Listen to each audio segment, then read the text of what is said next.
नाही, मी मगाशी सुद्धा आपल्याला बघा मतमोजणीला येताना देखील सांगितलेलं होतं की मी गावागावात गेलेलो आहे.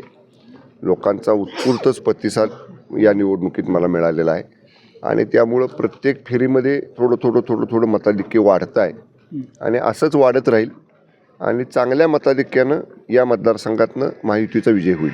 साहेब, आता आपण पाहतोय की एकूण जर जागा बघितल्या तर भाजपच्या जास्त आहेत. आता त्या जास्त जागांवरती आता ते दावा करायला लागलेत की आमचा भाजपचा मुख्यमंत्री व्हायला काय हरकत नाही, देवेंद्र फडणवीस साहेब मुख्यमंत्री व्हायला काय हरकत नाही. निकाल मात्र स्ट्राईक रेट जर बघितला तर शिंदे साहेबांचे जे उमेदवार आहेत त्यांचा जास्त प्रमाणात पुढे असल्याचे एकंदरीत पाहायला मिळते.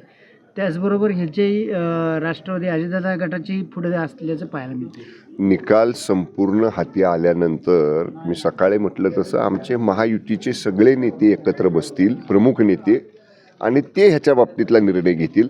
मी निवडणुकीच्या सुरुवातीपासून सांगतोय की आमच्यात मुख्यमंत्री पदाची कसलीही स्पर्धा नाही.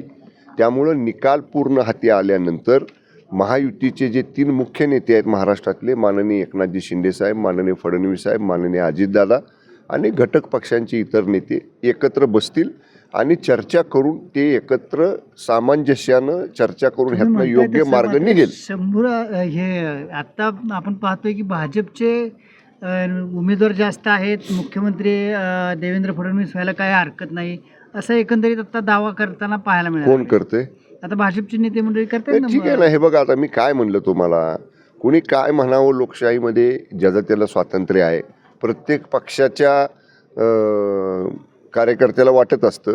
त्यामुळं मी म्हटलं तसं आमचे हे जे 3 मोठे नेते आहेत ना राज्यामधले, शिंदेसाहेब, फडणवीस साहेब आणि दादा, ह्यांच्यात एवढा एकोपा आहे. हे तिघजणं बसतील आणि एकाच बैठकीमध्ये ह्यातला मार्ग निघेल. त्यामुळं मी तुम्हाला सांगतो, आमच्यामध्ये कसलीही रस्सीकेस नाही, कसलीही स्पर्धा नाही, कसलेही हेवेदावे नाहीत. आमचं उद्दिष्ट होतं महायुतीचं बहुमत आणायचं. त्या दृष्टीनं वाटचाल सुरू आहे. आता कल आपल्याला जे दिसत आहेत ते, त्यामुळे 4-5 वाजेपर्यंत सगळे निकाल हाती येतील आणि आमचे 3 नेते महाराष्ट्रातले हे मुख्य नेते एकत्र बसतील आणि ते जो निर्णय घेतील तो महायुतीचा निर्णय असेल.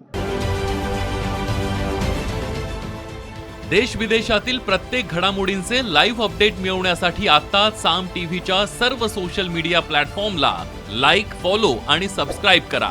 तसंच सर्व नोटिफिकेशनसाठी बेल आयकॉन प्रेस करायला विसरू नका.